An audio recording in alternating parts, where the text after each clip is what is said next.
to Canadian Politics is Boring.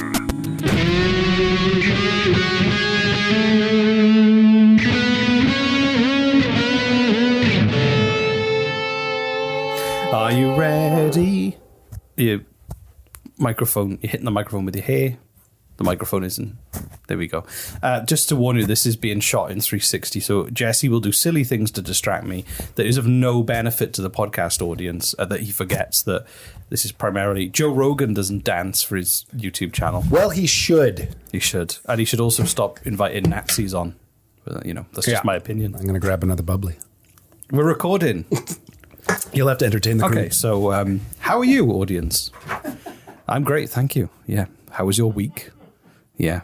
Do you have a problematic co-host on your podcast? I do. Yeah, I know. Sometimes Jesse can be very hard work. He just walks out of the room to go and get more carbonated water with mild flavouring. But that's a problem we all share, so... Oh, he's back. Yay! There we go. You just did that for the 360 camera, didn't you? Yeah, I did. That was fun. I did that for the camama. Just threw a cat at the wall. Anyway, well done. This episode, small talk. I don't know. Talk. I'm moving to a new office with work. Oh yes, that's right. This studio that we're in that I do love, and coincidentally, it's the same building where I first learned to edit nonlinear digital editing machines. It was either Media Composer or Avid or Media 100, like 20 years ago. Yeah, that's true in your mind, sir. Tell us about your building. No, tell us more about edit systems of the late 90s. I'm sure the audience is thrilled. Yeah. Anyway, it's okay. Yeah, so that's exciting. That is exciting. I still think it's a small space. I think you should. It's twice the size of this office. I don't know. I'm worried it's going to be too small. What? All the extra room might be smaller than the room we're in now. Me too. Even though I've been there with a tape measure to confirm the solid truth that is more than double the size. Yeah, I'm worried it's small too. Anyway, some of my problems. Moving to a smaller, bigger office.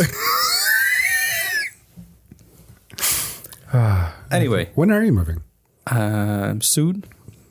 You've been saying that for months. It takes time to negotiate things. Anyway, there won't be a hot tub. Damn it. There won't be a pinball machine. I think there should at least be a hot tub. There will be beer taps. Oh, that's cool. So if you drink beer. Is that true? Yeah. You're going to have beer taps? In the office, yeah. So, like, everyone's just going to be drunk all day long? It's there for clients. At first. Right. And slowly we can turn it into a bar. Yeah, slowly. Yeah, so at first it's for clients, right? And then now and then someone's going to go on lunch break and eat in the office, and they're going to pour themselves a beer for lunch, and that'll be fine. And then But isn't that the kind of place you want to work? Absolutely. But then I just see where this is going, like 6 months down the road, where like it's one beer for lunch, and then other people are like, oh, a beer for lunch, that's not a bad idea. Yeah, not a bad idea. And then they join them, and then it's 2 beer for lunch, and then they have a beer after work, and then suddenly they're drinking during work, and then it's just a place to go and sloppily do work while you get fucking shit-faced every day, and then suddenly you're like the coolest company in town.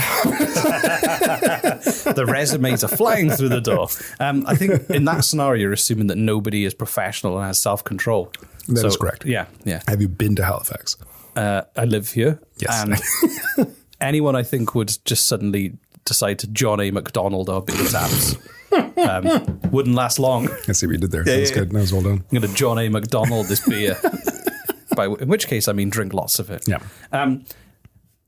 You're going to love the title of this episode. Yeah, what do you got for us? When robots tried to steal the election. That's what I decided to call it. I'm really, really hoping you're talking about physical robots, like not Terminator 2, yeah, the like Canadian version. I'm hoping this isn't like bots on the internet, but like physical manifestations of like, yeah, exactly like Terminator. I was making the Terminator. Oh, I know. A woman holds a fence, so she gets incinerated by a nuclear bomb. We pretty much recreated the whole of Terminator then. So this was called the Robot Call Scandal, aka Robotgate, aka Robocon. Wait, I think I might have heard about this. Maybe. Robocon. Oh, that was good. You want to do it in sync? 1, 2, 3. Robocon. Jesus. I need a drink, but I threw it. Oh, the wall's wet. The door is red. So, anyway, I'm going to go lick the door. So in February 2012, Post Media News and the Ottawa Citizen reported that during the 2011 Canadian federal election, misleading phone calls directed voters to the wrong polling station in at least 14 write-ins. I think I did hear about this. Wow. Robot calls. So I am a robot. You must go to a different polling station, human. Did it work? Message ends. Well, we'll get to that. So the calls, the fraudulent automated calls, were from a prepaid burner phone, like a drug dealer would use, or Tony Soprano. Hold on, wait. These are...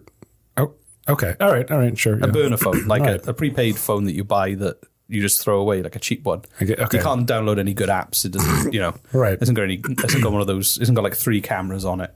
It's just a burner phone. And it was registered to... a man called Pierre Poutine. The perfect crime. I want to know who this Pierre Poutine is, but it's almost of Separatist Street in Quebec. So I think that was a fake name. Separatist Street real? No. Oh, okay. In addition, Pierre Poutine also used the alias Pierre Jones of Pierre, and his email address was pierres1630@gmail.com, living in the fictional address in Quebec of Separatist Street. Right. Okay. And a transcript of the robocall, which one was in Guelph, used during the election day to impersonate election Canadian officials, read, "This is an automated message from Elections Canada. Due to projected increase in voter turnout, your poll has been changed. Your new voting location is at the Old Quebec Street Mall." Then again, it said, "Your new polling location is at the Old Quebec Mall. If you have any questions, please call our hotline." And then they gave a number. "We apologize for any inconvenience this may cause." And then a French version in a woman's voice followed. Okay, so what happens if you called the number? I don't know. I don't know if that was a real number either. Like... I really want to know what happens when you call the number. More robots. Welcome, human. So, I am not a robot. I am a human. Like that. It's pretty convincing. Click. Yeah. So, at 6 minutes past 11 that day, this was election day that this happened. So, there was an urgent call from an election officer who sent an email to a legal counsel, basically warning what was going on.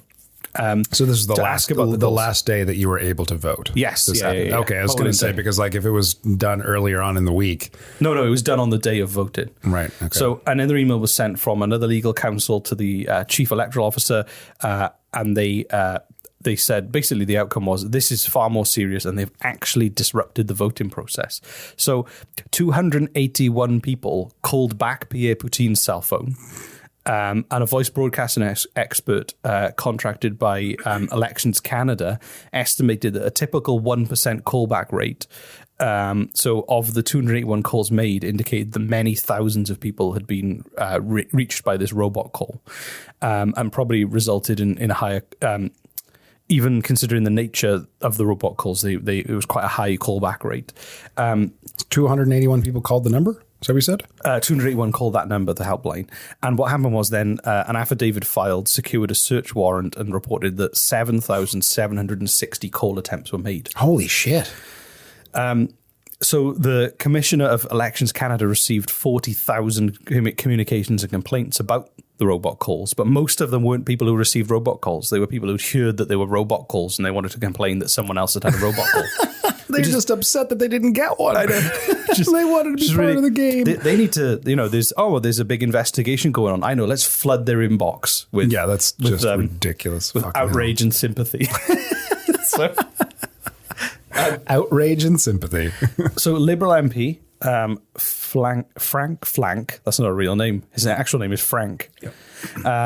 It's a French name. Oh, God. I'm sorry, French Canadians, and anyone who appreciates the pronunciation of a language correctly.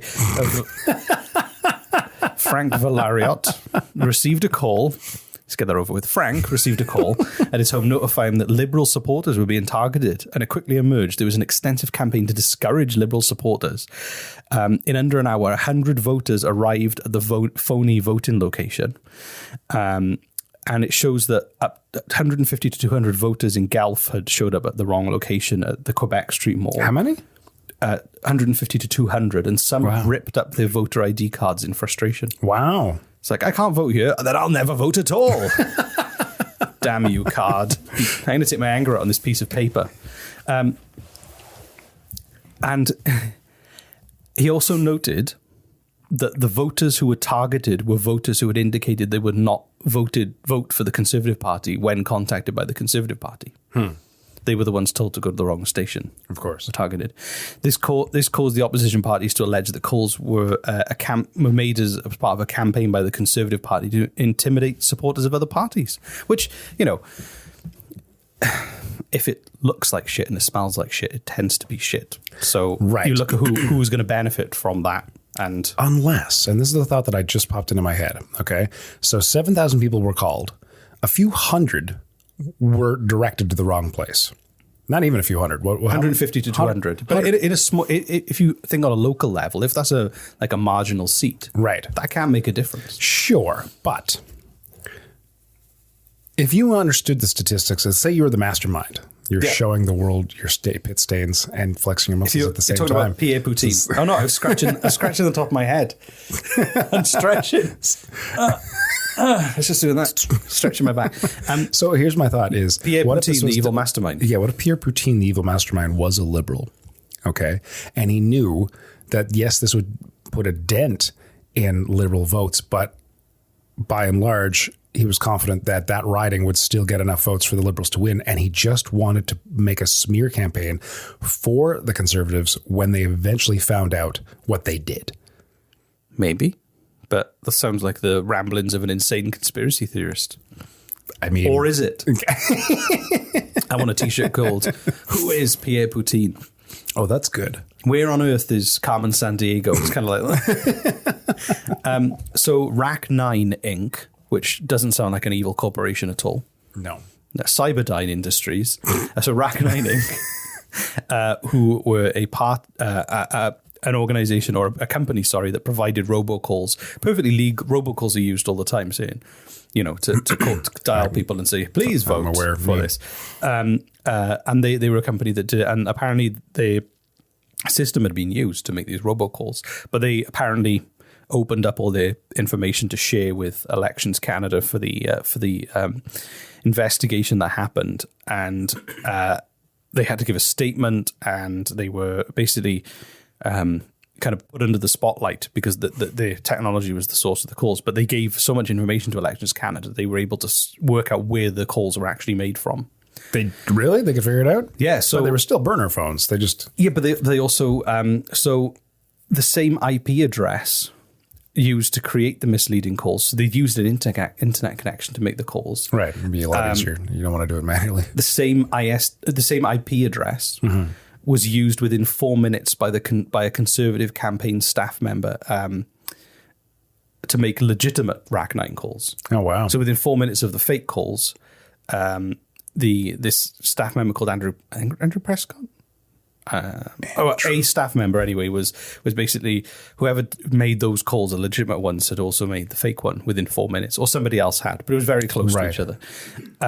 And the IP address was assigned to a computer in the campaign headquarters of the Guelph Conservative candidate Marty Burke. So they also downloaded a list of telephone numbers from the Conservative Party's central database the same day that the Pierre Poutine account was created. And witnesses also recalled that Conservative campaign worker Michael Sona had discussed the extensive plans for a disinformation campaign, including sending identified non-Conservative voters to the wrong poll locations.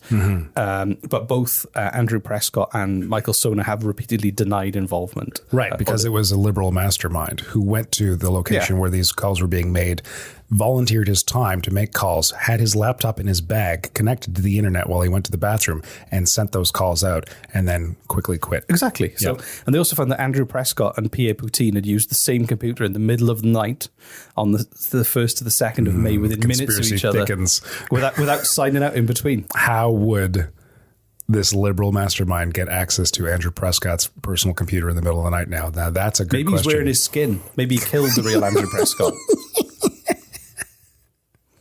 Yep, I like that. There, we'll go with that. Like Men in Black. It's true. With the And giant just because we can't disprove it means it's true. Exactly. So, yeah. No, show me proof to disprove me, or whatever. I think we need a little dance break for our virtual reality watchers who have been. I don't want a dance break. Well, you can dance, and I'll just sit here looking at you uncomfortably.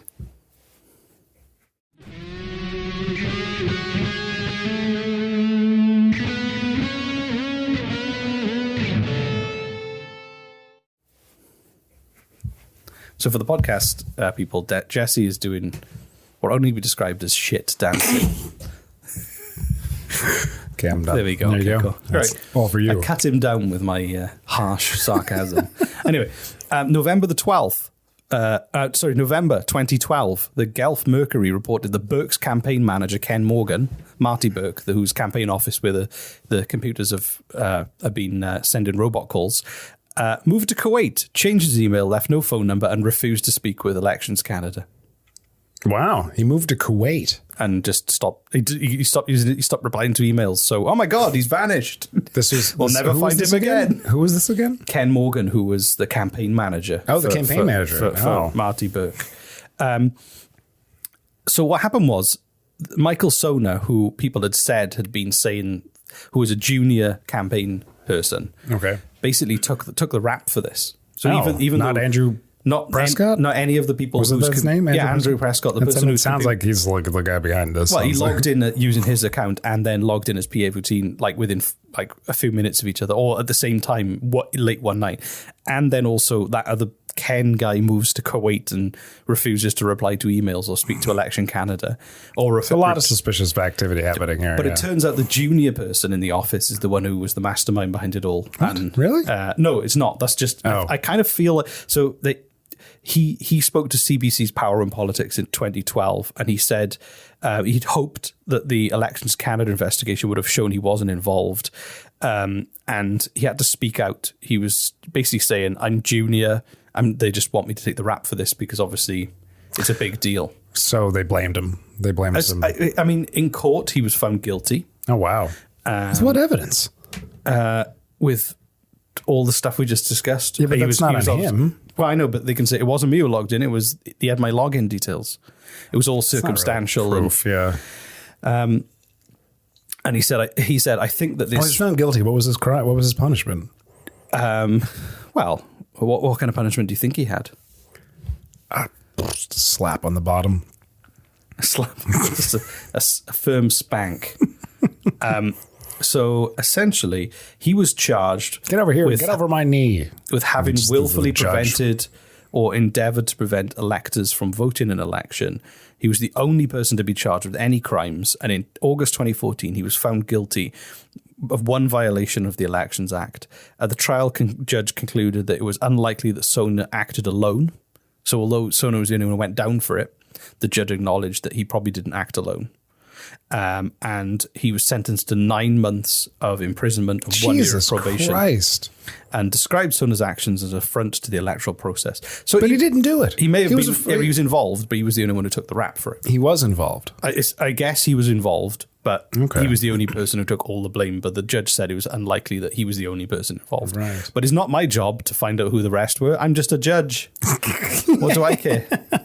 You're the only person in front of me, so you're going to take the rap. Right. So he's in jail. Yeah. And he's got a new bunkmate. And the bunkmate's like, what are you in for? He's like, no, I didn't do it. Yeah, but none of us here did it. But really, what are you in for? I'm in for sending 181 people to the mall. It's a send them to the mall.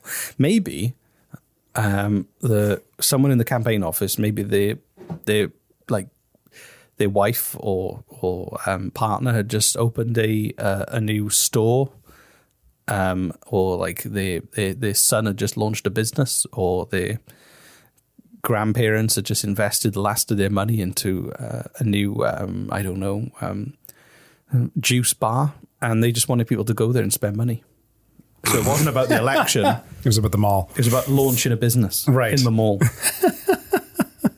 Anyway, people get so frustrated when they can't vote that they'll rip up their voter cards and then order. I need a smoothie. Yeah, there you go. Or I need a smoothie and a haircut and some new pants. Anyway, So the Conservatives took a massive hit in I the can just polls. picture this is what you say when you go to the mall. Just like burst through the mall doors and be like, I need a smoothie. Put your hands on your hips like I need a smoothie and a haircut and some new pants. And I will not leave until I have all three at the same time. Sitting in the barber's chair, someone feeding you a smoothie, someone else trying to wiggle pants onto you. Exactly. I'm in heaven. This is exactly what I wanted. So anyway, Conservative support for Harper's government did take a big dent. It did affect them. People saw it as quite sleazy, and it was... See? Liberal mastermind. And then also, I suppose, your conspiracy theory is... Holding a little bit of water. No, it's not holding any water, it's theory. Evidence holds water. Right. All right, Theories fine. hold nothing Fine. apart from hypothetical concepts. That's all I can say. Fine. Yeah. Anyway, You were about to tell me that my theory was good. I was going to tell you your theory was worrying more than anything else. And then there were lots of protests that broke out across Canada, and a petition that received 37,000 signatures calling for a wider inquiry into the robocall scandal, which never happened. Of course not. People lose attention. So a young man ended up in prison for 9 months with 1 year of probation. Somebody moved to Kuwait and changed their email address and was never seen again. And a bunch of everybody else got off fine, and we're like, well, just don't try it for a while. So, or maybe robocalls are a bad idea. Oh, in general, Let's just create fake bots on Twitter instead. There's a new company that's been advertised. I've been seeing them advertised on Instagram, and I can't. Oh my god, I want them to burn. Just burn. They're advertising. There's a lot of anger towards a new business. Well, it's this new form of what's it called? Telemarketing, where the technology allows them to call your phone without it ringing and to leave a voicemail without you knowing about it. So you pick up your phone, you've got a new voicemail already, and it's an advertisement from some company that paid them for a service. And any company can do this. You just pick up your phone one morning, you've got 25 different fucking voicemails from different companies, and you didn't know because your phone doesn't ring. It doesn't matter because I don't listen to my voicemails anyway. If you're ever going to call me and leave me a voicemail message, don't bother because I don't listen. They automatically delete after 2 weeks. I sent you some really nice voicemails. Well, I never got them. I leave other people voicemail messages. I know. But I'm a hypocrite, and that's it. So, how do you feel about the time robots tried to steal the election? When I say robots, I mean... I'm sticking to my liberal mastermind theory. Do you think it was the Liberals who actually tried to con their own voters to not go to a polling booth? Well, look at the end result. A young man went to prison. Yeah, that's kind of unfortunate. But the conservative, the Harper government, and then someone moved to Kuwait, and the Harper government got like a lot of flack for it, like a lot of flack in the end. It is. I mean, that's my theory. I'm sticking to it. I think Pierre Poutine moved to Kuwait. That's my theory. Move my tinfoil hat a little bit to the left. My camera. I have no time. I can't. Damn it! I'll put a can on his head. There we go. Yeah. There we go. Yeah, Pierre Poutine. Well, I guess we'll never know. Where on earth is Pierre Poutine?